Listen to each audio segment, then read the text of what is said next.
Okay. So more people will begin to roll in, but we're just going to go ahead and get started now.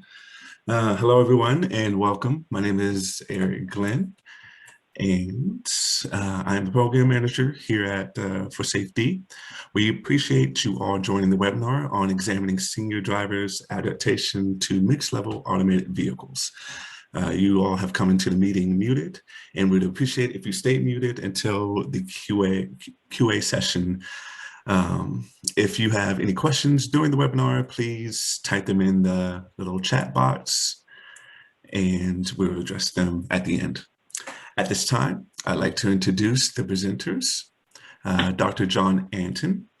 Dr. Anton has spent the past 15 years at the Virginia Tech Transportation Institute, conducting research and leading teams working to understand the fundamental issues associated with driving safety and mobility for a broad array of vulnerable road users. With a focus on older adult mobility, he is a certified human factors professional and currently serves as a human factors research scientist in the Division of Vehicle, Driver, and System Safety at Virginia Tech Transportation Institute. Dr. Anton is a member of the Human Factors and Ergonomics Society and its special interest groups focus on surface transportation and aging. In addition, he is a faculty affiliate of the Center of Gerontology at Virginia Tech and a member of the Virginia DMV's Mature Driver Study Group. The other presenter, Dan Liang, worked alongside Dr. Anton on this project. She received her Bachelor's of Science in Communication and Engineering and Master's of Science in Industrial and Systems Engineering. So at this time, I would like to turn it over to Dr. Anton. Thank you, Eric.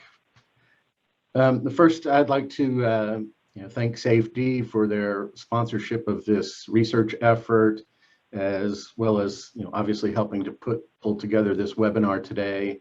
And I'd also like to acknowledge our other sponsor, the National Surface Transportation Safety Center for Excellence.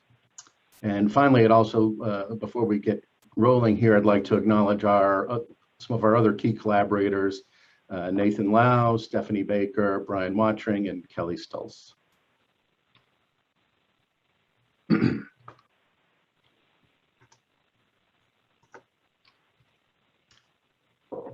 So to begin with, it's been well documented that we're an aging population, and that trend is expected to continue at least well past the middle of this century.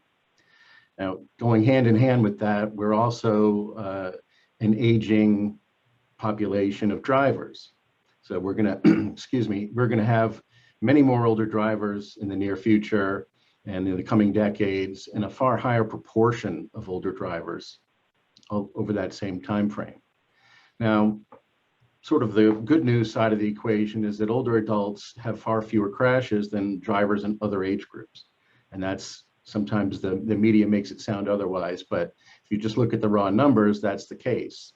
And of course, that's at least in part due to the fact that as we age, we tend to drive far fewer miles, so there's less exposure to crash risk. But the flip side of that is if an older adult is in a crash, he or she will have a far higher risk of serious injury or even a fatality due to frailty and fragility. So this is just kind of a conceptual overview of where this study kind of came from. So here we see the problem space. For many seniors, older adult drivers, we experience functional declines. So what do I mean by that? Declines in areas such as cognition, perception, and physical abilities, including things like strength, stability, balance, and flexibility. In addition, we also many of us experience multimorbidity, which is the accumulation of two or more medical conditions or ailments. And obviously going very often hand in hand with multimorbidity is the idea of polypharmacy, which is taking two or more drugs. And especially if you're having the multimorbidity, you're probably in many cases going to be taking many more than two drugs. And so all these things can interact in a way that can negatively impact an individual's ability to drive safely.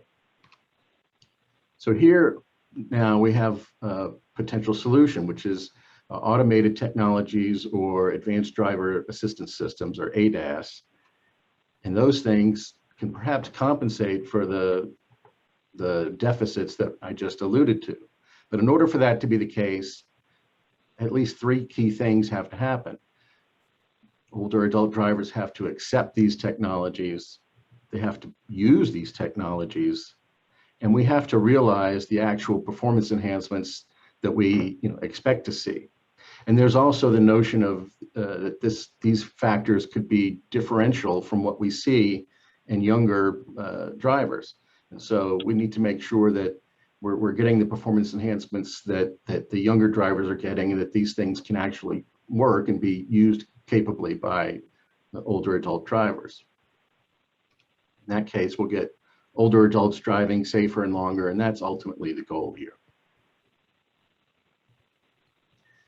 So in terms of literature review, if we break it down into longitudinal versus lateral control assistance, longitudinal control assistance is ACC, or adaptive cruise control.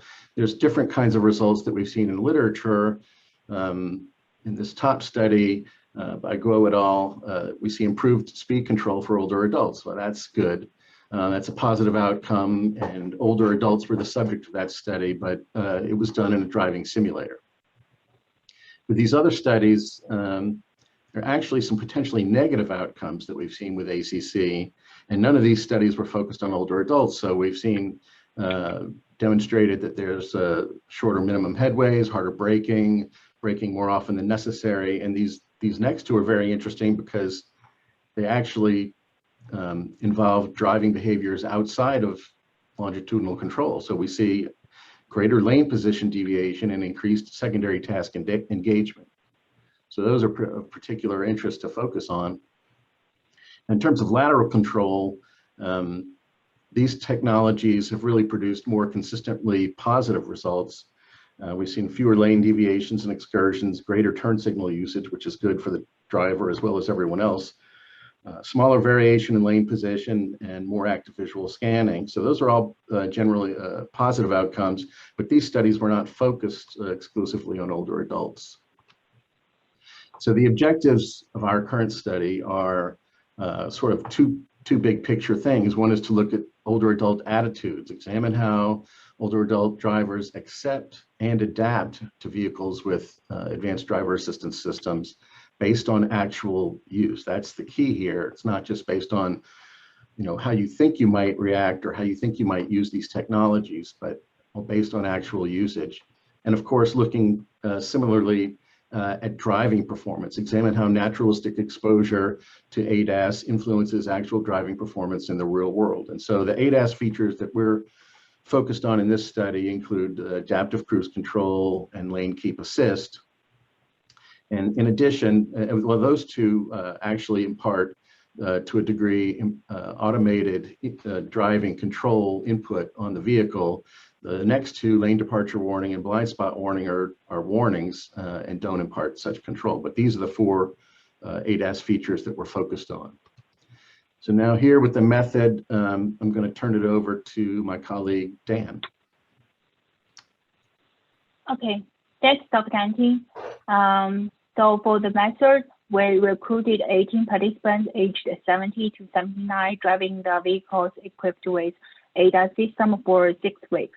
So all participants did not have experience of using the ADAS system before the study, and each participant was assigned to one of the 4 vehicle models as their study vehicles. As shown in the slides, it could be Audi or Infiniti, Mercedes, or Volvo. And each of the model equipped with at least the 4 ADAS system, which Dr. Andy just mentioned. The 4 we mainly interesting: blind spot alert, lane keeping assistant, adaptive cruise control, and the lane departure warning, which is lane alert. And all participants first took a questionnaire about their attitudes towards the system, towards ADAS system. Then they received a vehicle orientation, a training session Through the session, participants get to know from the trainer how to use the ADAS system, how to turn on, turn off the system, and where this button. After training, participants were asked to drive the study vehicle as they normally would for a 6-week period. Their driving behavior were recorded by the camera, and the vehicle data were collected by data acquisition system. The week phone interview tracks their ADAS usage and attitudes change. After 6 weeks, participants returned the vehicle to VTTI and took a post-study questionnaire and a 90-minute focus group session. Next slide. As I just introduced, we majorly collected 6 sources of data. The focus group and the questionnaire collected participants' attitudes and perception of driving with ADAS. And the participants' driving behavior and the road environment were collected by the camera. And the vehicle data, for example, the acceleration, deceleration, and the GPS location were collected by data acquisition system pre-installed in the study vehicle. And every week, we interviewed participants on how frequently they use the ADAS or they use the vehicle. Also, by looking at the indicator lights on the dashboard view, we got to know when exactly the system turned on or turned off, and how long it's being used during a trip. Next slide. A little bit more explanations on ADAS usage data collection. We have weekly interview to survey how frequently participants use the board systems. We also get to know more accurate usage data by looking at the indicator lights recorded dashboard view. For example, in the red box of the upper left picture is Audi ACC indicators. When the sign appearing on the dashboard indicates that the participants are using ACC and ACC is active. So in the demo videos, explaining, we use the computer vision object detection to train the system to automatically identify the ADAS indicator on the dashboard. So the video show how it works. So at the algorithm we choose to use is YOLO V3.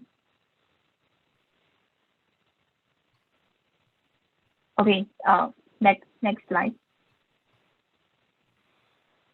So for the usage, the figure on the left presents the participants respond on how frequently drove the study vehicle from weekly phone interview. It showed that most of the participants reported that they drove the study vehicles almost every day. While the average usage was about 4 to 5 days a week. And the table on the right presents the frequency of use for individual for ADAS system. The blind spot alert was the most frequently used of the 4 systems in the study, with 73% of participants reported that they use the feature almost every time when they drove the vehicle. And the participants reported that they kept the lane departure warning, which is lane alert, and the lane keeping assisted features 49% of the time and 44% of the time. However, adaptive cruise control was reported has the latest frequent usage. Next slide, please. So then we found that ACC was not being used or activated in most of our trips. So our study has about 2,000 valid trips. So only 70 trips found under 10% of a distance drove by ACC, and 76 trips had 10% to 25%, and only 35 trips had over 50% of their distance drove by ACC. Yeah. So for seniors' attitudes towards ADAS, there are 2 research questions. To answer the question how senior drivers' attitudes change after 6 weeks driving exposure, we compared the initial and after exposure attitudes collected by questionnaires. And focus group data analysis examined the underlying factors influencing the changes in older adults' perception and attitudes towards ADAS. Next slide.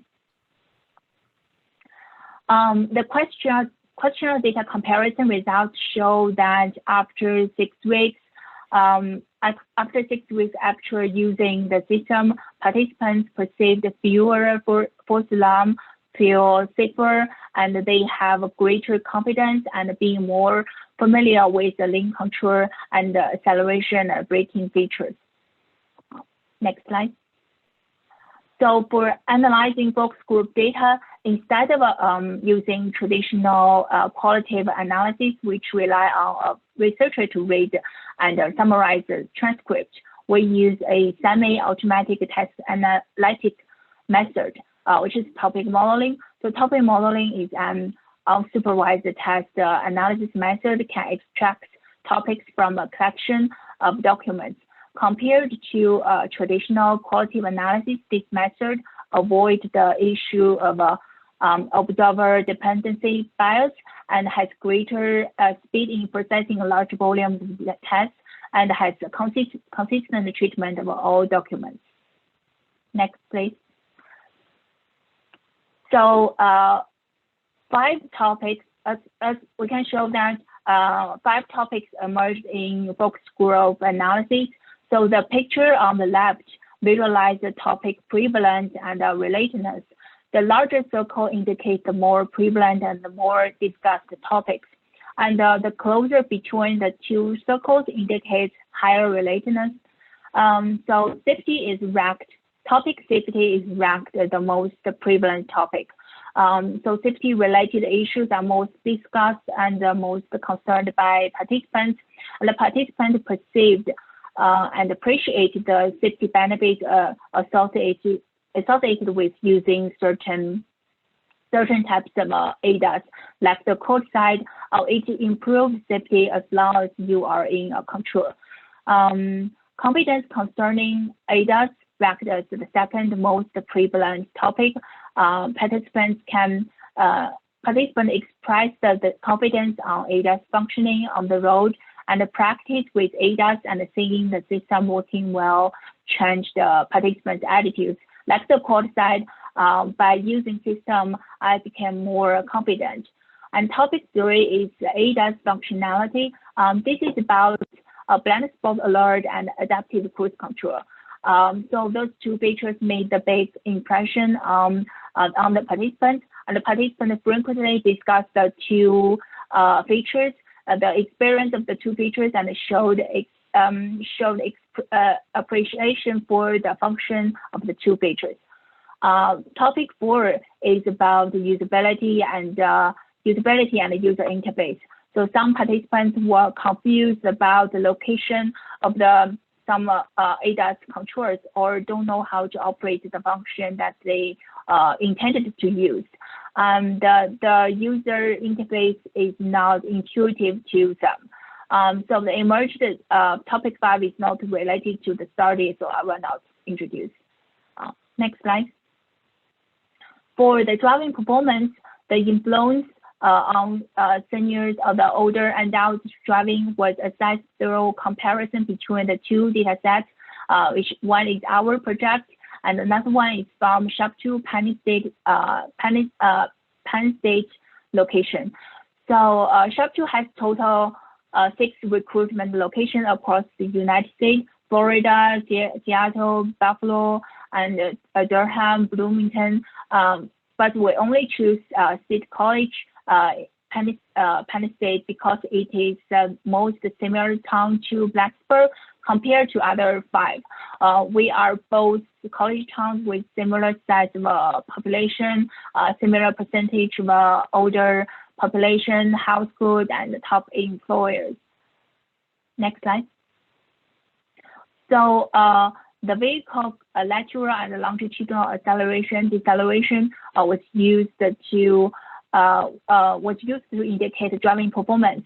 For answering how driving with ADAS equipped vehicle influence seniors' driving performance. We compared between 18 participants from our study and 13 participants in the same age group from SHRP to Penn State. For understanding how using ACC influence seniors' driving performance, we compared the 34 trips that used ACC and 494 trips that not used ACC. Note here, the trips using ACC means that ACC was activated over 50% of the trip duration, and the trips not using ACC means that the ACC was not disengaged or not available for entire trip. So next slide.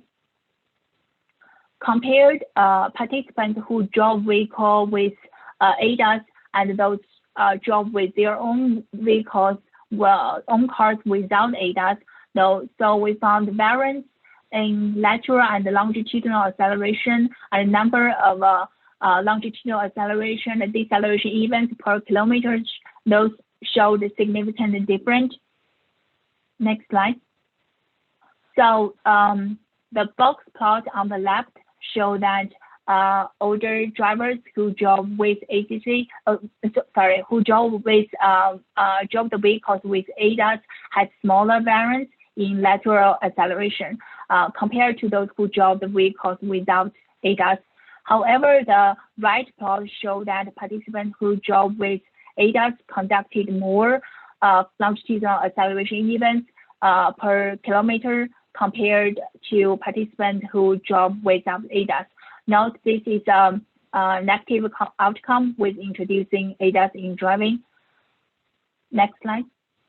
The box plot on the left show that driving with ADAS system conducted less longitudinal deceleration events per kilometer, and the box plot on the right show that driving with ADAS has smaller longitudinal variance.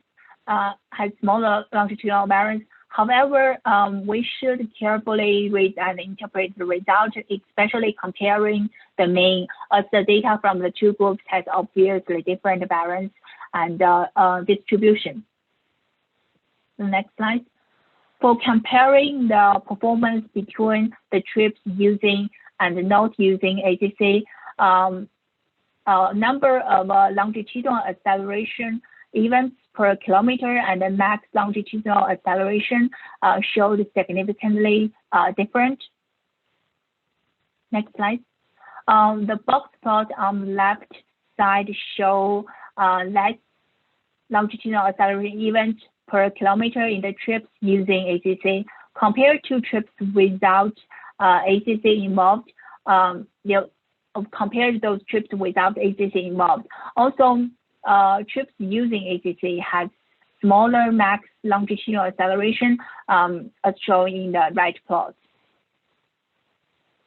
Next slide. So here's some discussion. So for lateral control, older adults who drove ADAS equipped vehicles had smaller lateral variance. This indicates more stability and more lateral control performance for others driving the ADAS-equipped vehicles. This is consistent with previous studies that show ADAS will bring some benefits driving, and more lateral events per kilometer for trips found when ACC was engaged compared to those trips without ACC. This indicates that ACC might in some way hinder lateral control performance. The this negative adaptation is consistent with some previous study findings as Dr. Antin introduced before. Those studies found greater lean precision deviation, increased secondary task engagement after ACC introduced in driving. And for the longitudinal control, smaller variance found indicate that vehicles equipped with ADAS may help seniors better manage their speed. For example, reducing hard braking, which can help with headwind management. Oh, next slide. So our study is a small size pilot study with only 18 participants and only 6 weeks for each on the road. So this is quite small sample as naturalistic driving study. And there are many confounding factors between SHRP2 Penn State and our study group, like the road traffic environment, road volume, weather, or different traffic laws at the data collection site. Those factors significantly influence the driving data.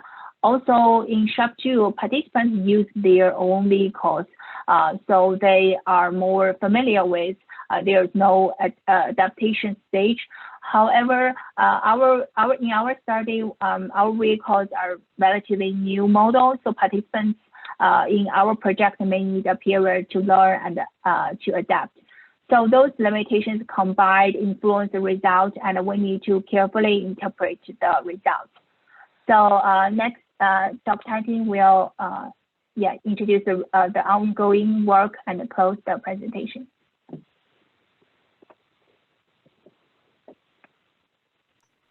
Thank you, Dan. So I did want to kind of highlight this ongoing study. This is a study sponsored by NHTSA, and the key factor here is it's very, very similar to the one that Dan and I just described to you, but with a far larger participant pool. So instead of 18 participants, this study is going to have 120 participants in 2 different age groups, so sort of a middle age group compared with an older age group. And so I'm just looking forward to participating in that study and seeing the outcomes, so it can really help to extend and inform the work that we described today. So what do I think are the key takeaways? What we described as one of the first studies of older adults using L2 automation, level 2 automation, or ADAS based on actual driving exposure. The acceptance of these technologies was generally good, but there was a desire expressed for proper and thorough training and better usability of these technologies. The technologies did impact driving performance, but in mixed ways, and as Dan just described, ways that were really already kind of demonstrated in different studies in the literature. Limitations, again, there was a small sample size and possible confounds that might constrain interpretation, but we're looking forward to this larger ongoing study that's, again, sponsored by NHTSA. So appreciate everyone being here before the holiday weekend on a Friday. And what questions do you have for us?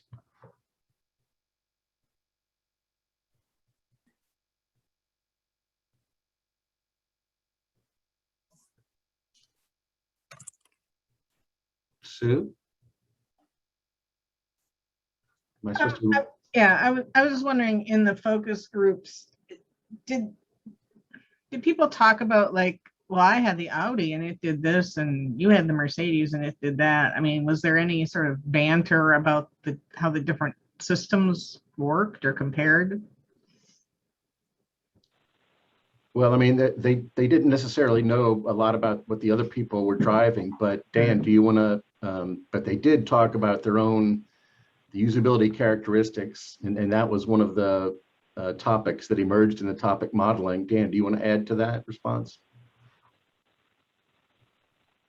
Yes, could you, sorry, could you repeat a question? Well, I was just wondering if in those focus groups, because people had driven different vehicles, were they sharing their experiences or commenting on, you know, somebody would say, well, mine did it this way, and somebody else would say, well, gee, I wish mine had done that. And, you know, I just feel like when people have new cars and they all start comparing, I wondered if that was a common thing. Yes, even though this is not obvious, this is not the topics emerged in the results, but I was in the focus group. So yes, the people talk about some, they like this way, the Audi this way, or this, the brand this way. And sometimes they chat each other. Oh, our the button is in my vehicle it's like that. But I like that. I like this way or like that. Thanks. I think David's got a question. Yes. Hi, this is David Kidd from Leidos. I have a question regarding the availability of the features. So, and where they were used. So I would imagine that folks were not still driving the same route and had the same opportunity to use adaptive cruise control, depending upon the kind of the design of the system, the speeds it could be used, but also say, for instance, that most of their driving was on highways. That would offer a very different experience than if they were mostly on rural roads. Have you given thought to looking at use or some of the people's experiences as a function of where they predominantly drove or the type of roads they were on? Yes. We did. Go ahead, Dan. Yeah. Yeah, I think I can answer this question. Yes, and the data show that the most of the usage, like I mentioned that 35 trips use the 50% of the distance drove by ACC. Those are most of happened in the highway, and we found very significant correlations between the mean speed and the correlation between the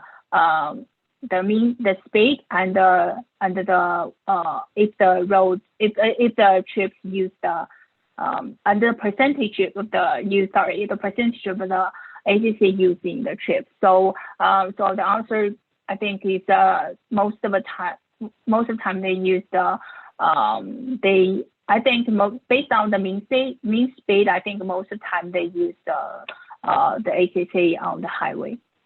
But to specifically, get into your question, we have not yet done an analysis on the different locations where the people lived or the different, try to evaluate the number of miles that each one drove on the highway and sort of the differential potential for using the technologies in those terms.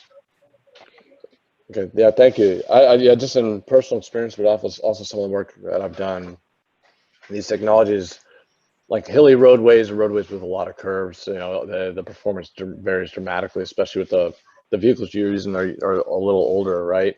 So I expect that some of the nuances in the roadway curvature or other kind of driving conditions you may see some trends in the people's own opinions about their experiences. But thanks for sharing. It's been really interesting. A, you're making a good point, and B, you're welcome. I believe E. Glazer has a question as well. Thanks. Yeah, this is E. Glazer. I had a similar question I wanted to ask about the road type as well, in particular regarding ACC. So I think you already answered part of my question. I guess the follow-up question is the data you showed, have you controlled for road type, in particular any results related to ACC?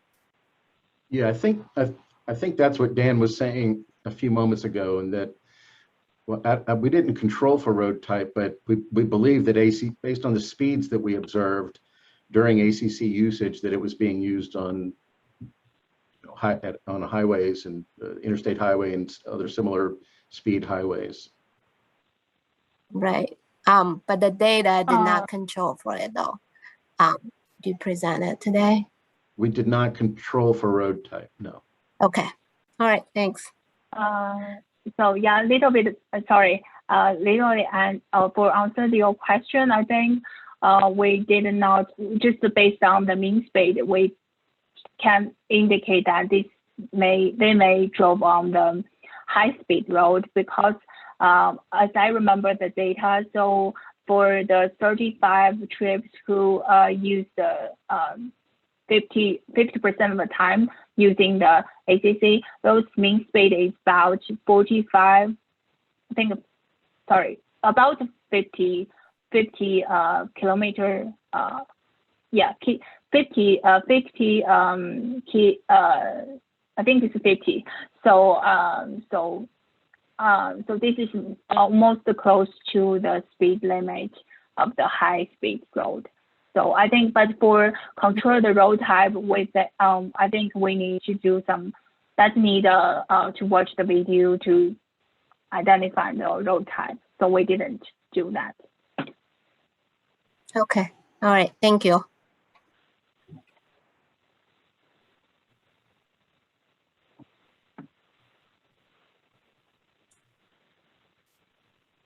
Are there any other questions?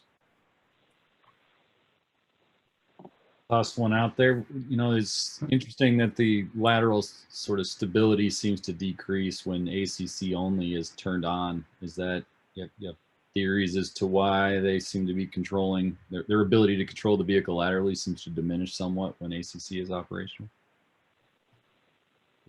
I don't know if we have an answer to that question, but you know, one possibility is that people are getting more complacent with their driving, right?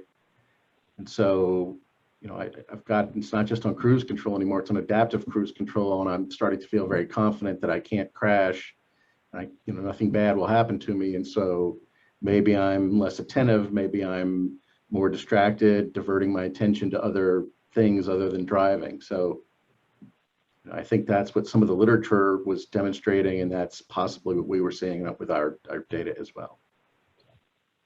Thanks.